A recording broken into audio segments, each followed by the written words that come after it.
అనకాపల్లి నియోజకవర్గం ముతుకూరు మండలంలో దీత్వా తుఫాన్ ప్రభావిత ప్రాంతాల్లో రైతులు ప్రజలతో కలిసి పర్యటించిన మాజీ మంత్రివర్యులు మరియు ఉమ్మడి నెల్లూరు జిల్లా వైఎస్ఆర్ కాంగ్రెస్ పార్టీ అధ్యక్షులు డాక్టర్ కాకాని గోవర్ధన్ రెడ్డి రైతులతో కలిసి నక్కల కాలువ డ్రైన్ కు పరిశీలించి వరద ప్రభావాన్ని రైతులతో అడిగి తెలుసుకున్న కాకాని నక్కల కాలువ డ్రైన్ కు వెళ్లే మార్గం జలమయం కావడంతో రైతులతో కలిసి ట్రాక్టర్ లో వెళ్లి నక్కల కాలువ డ్రైన్ చేరుకున్న కాకాని వైఎస్ఆర్ కాంగ్రెస్ పార్టీ ప్రభుత్వంలో నక్కల కాలువ పనులు మీరు చేయబట్టి ఆక్వా గుంటలలోకి నీరు చేరకుండా రక్షించుకోగలిగామని కాకానికి ధన్యవాదాలు తెలియజేసిన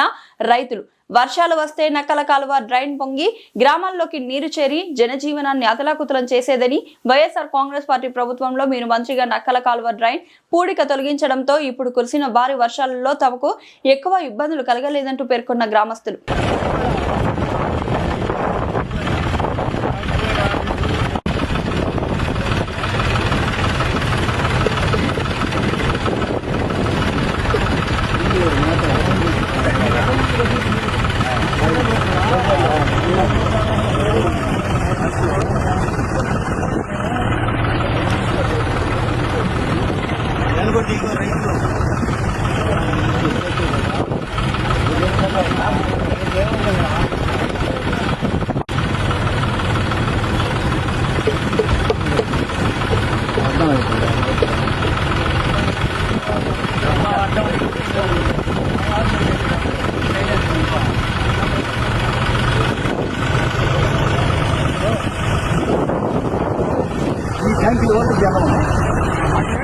Thank you.